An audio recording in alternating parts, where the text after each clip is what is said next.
Le Congo est malade. Et bongo biso peuple tozalande. Et le Congo, peuple congolais, même les animaux, tous nous sommes malades. En consolé à Tio Silankwen. Il connaît Cholé. Je ne veux pas te parler ou te dire n'importe quoi, non. Mais na sokola yo bongo, ya kotali soke okende ki kosangana na batu ya IDPS, ces gens-là qui bouffent les chiens, bazomela ba soupe ya bamboa. Ok kokota. Mais oza mubunda wana idiot femme monsieur. Monsieur, donc soki olingo sala débat, sala na babiso boy. Cholé. Et c'est quand je te donne mon numéro, tu peux m'appeler pour na okende kosala na débat même na RTFS 1, même na RTNC, même na Canal Presse. Tout ça là na yo débat. Nataliso la politique, mais il ne faut pas toucher Mouzitou et Fayoulou parce que bazana niveau na yote. Il n'est pas encore temps de faire la politique, attendez. Mais qu'est-ce que tu avais fait? À complicité avec Kabila? Maintenant, aujourd'hui, toi, tu viens, je suis président de la République.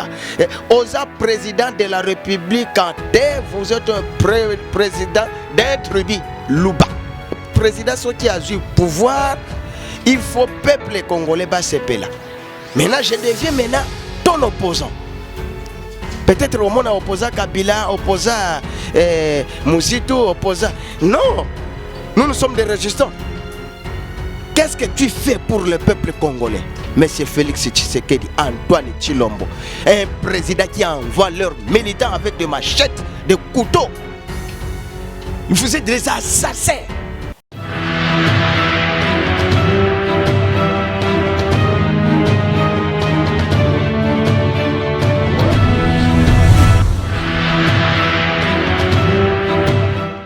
Moi, tu es journaliste.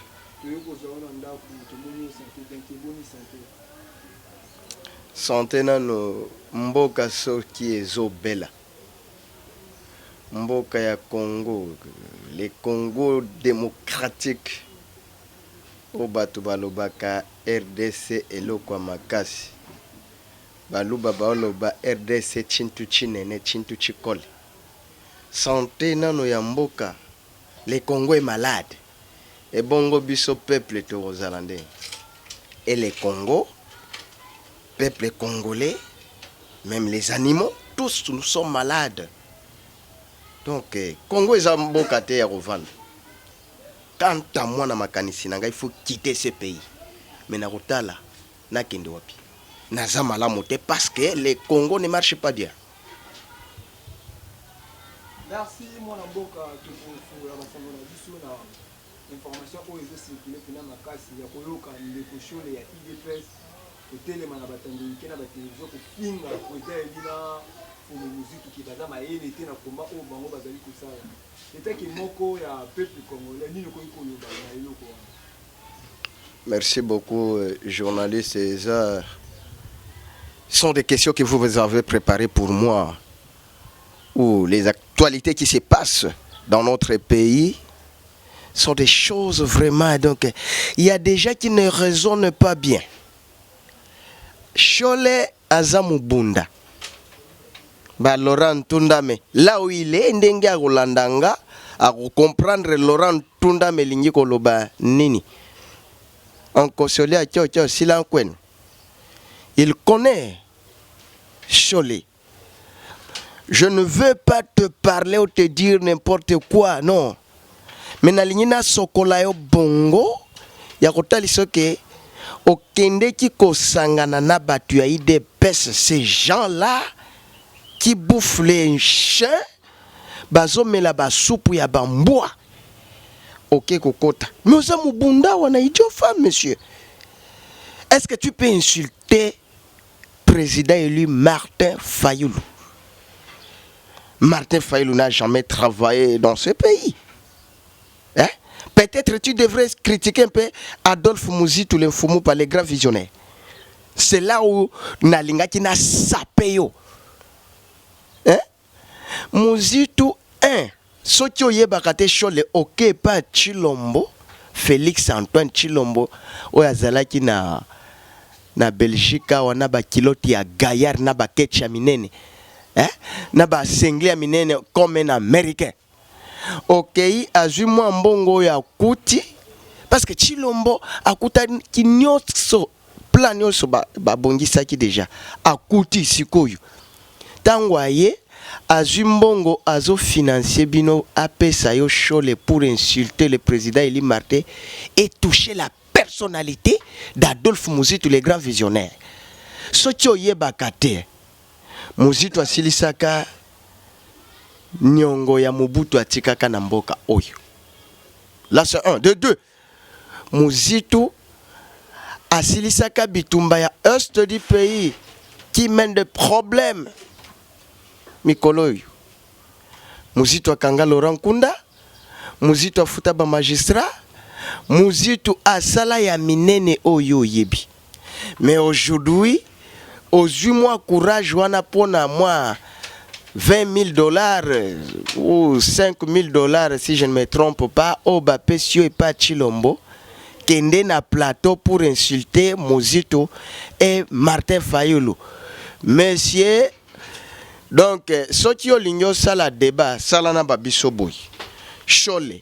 Et c'est quand je te donne mon numéro, tu peux m'appeler pour na okende ko sala na débat même na RTVS1, même na RTNC, même na Canal Presse. Tout ça là na yo débat. Nataliso la politique, mais il ne faut pas toucher Muzitu et Fayulu parce que baza na niveau na yote. Même mokonzio azo kambayo wana azo peso bambongo que va insulter Muzitu et Fayulu. A côté na bangote? Hein? Monsieur Félix Tshilombo Tshisekedi Antoine. Papa na yo azako yebisa na misu na biso ke okokina noté ko ça la politique. Il n'est pas encore temps de faire la politique, attendez. Mais qu'est-ce que tu avais fait? À complicité avec Kabila? Maintenant, aujourd'hui, toi, tu viens, je suis président de la République. Osa président de la République, vous êtes un président d'un tribu, Luba.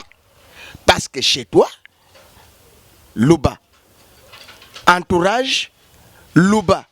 Partout où vous partez, Luba est à complicité avec Paul Kagame. Et vous êtes dirigé chez Paul Kagame. Okosale loko mon côté, monsieur Félix Tshilombo. Je ne peux pas t'appeler président. Messieurs. Moi aussi, je suis messieurs. Les fonctions là, président, député, sénateur, ezali titre honorifique.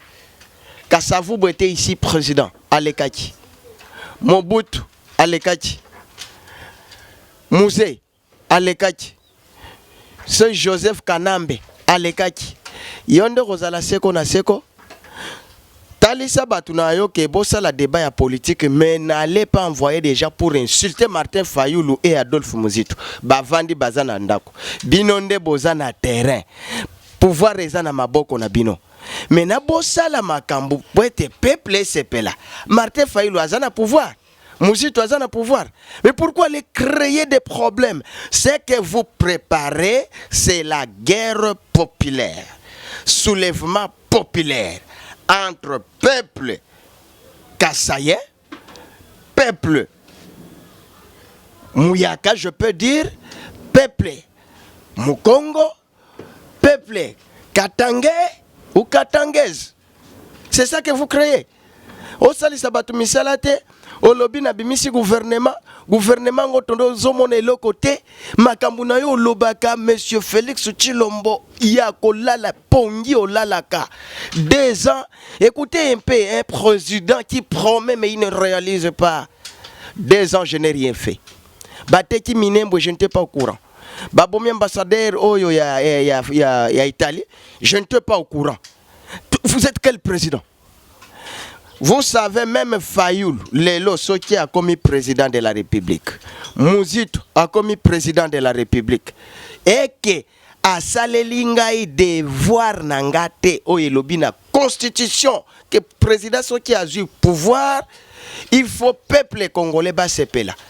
Maintenant, je deviens maintenant ton opposant. Peut-être au monde opposant Kabila, opposant Mouzito, opposant. Non, nous sommes des résistants.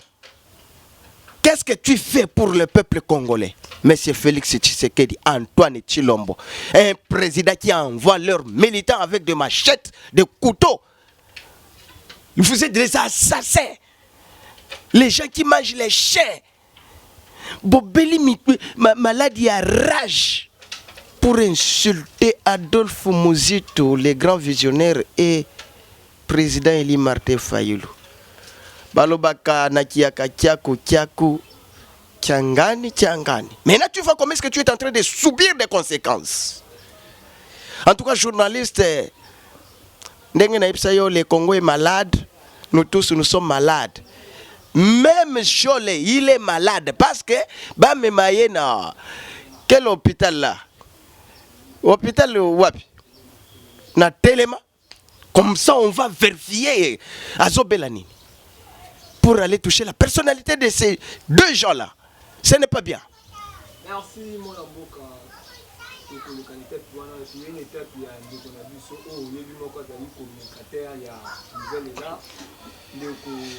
Michel Mangala, même si je suis à la maison, je suis au courant de ça. En tout cas, comme le lobby au lobby, au Ezabongo solo,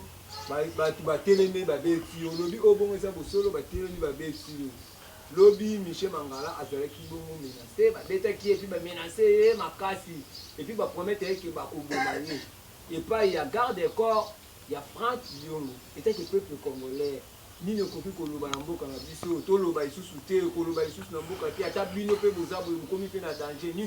Moi je ne suis pas danger. Je suis libre parce que je vais circuler dans mon pays, dans la capitale.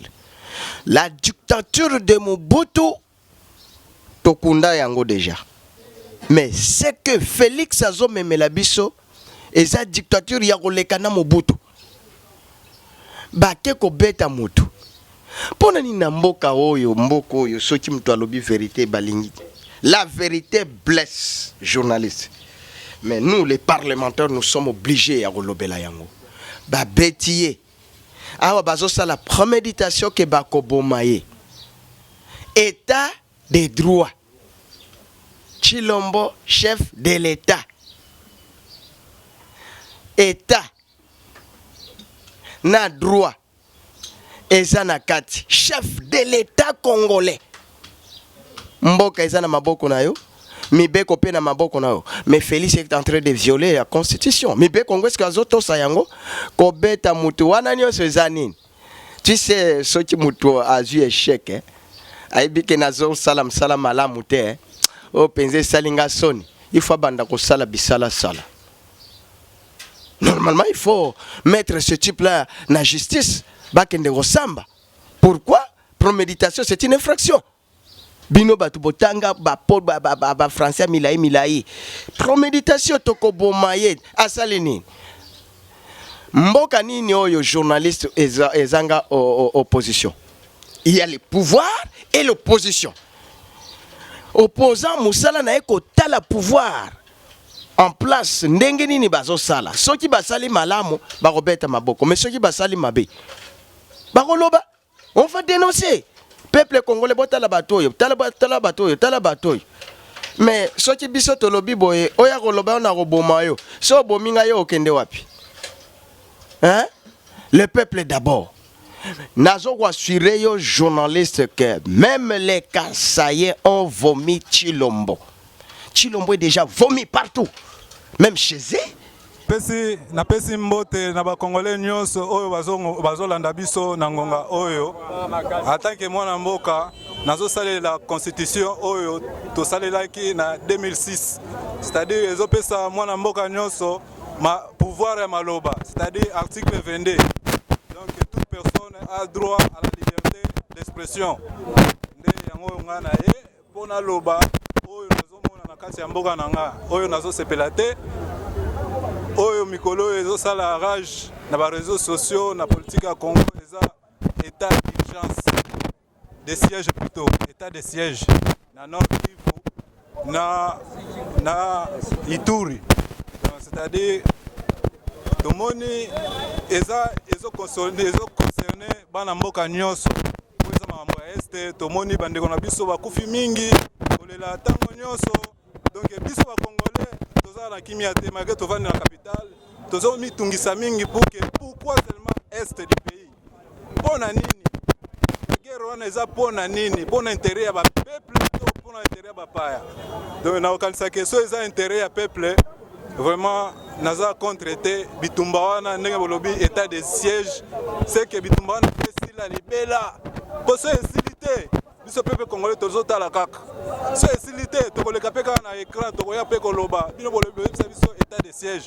toza wapi tokomi touti wapi mpe tozokende wapi yango atanke mwana mboka na exercer pouvoir na ngai ya 2022 ya maloba ke bitumba na este esila mpona libela eza biso bato ya lamuka toza contre état de siège te mpo ere bandeko na biso bazokata bango mitu tozomona yango na bareseau sociaux ezosala biso esengo te tozolia tozomela toza na kimia te mpo balobi soki mosapi moko ezwi mpasi nzoto mobimba nde ekoyoka mpasi ekobela donc c'est-à-dire bookipe basoda na biso baza na fond kuna mpo toyoka kolela te ke o basoda bakoki kokunda mpo bafuti bango te o biloko ya kolia eza te bopesa bango misolo toyoka na mikolo koya bitumba wana esila mpona libela kimia ezonga na est c'est-à-dire richesse est biso bakongolais tobénéficie nango te telefone oyo mpo esalama matière nango ezouta kuna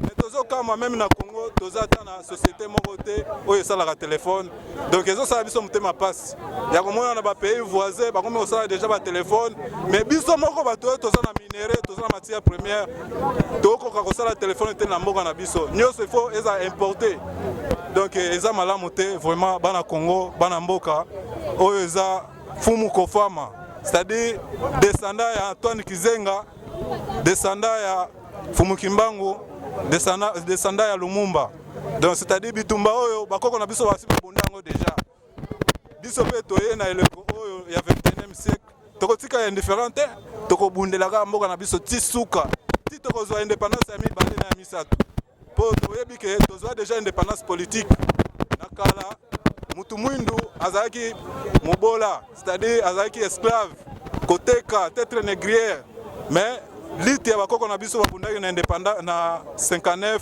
epesa biso indépendance le 30 juin donc c'est-à-dire merci beaucoup na sepeli message yango eza boye yo faci yoaki na mboka oyo mpona odétruire biso bakongolais mais namoni ndenge ozokende na pays na ndenge ya mabe biso bajeune tozalaka su na kimia te na kati ya pays owuti kokanga bapeti ya bakulu na a ebele omemi bango bakei tokanisaki bakesala masangu nzoka te bapeti wana okekomisa bango basoda mpo baya boma biso bakongolais yo faci natyo mosapi yo faci tolingi yo lisu te na pays okende libela okende ndenge ozokende okokufa na pays oyo toboma yo okokende biso bakongolais tolingi yo lisu te message na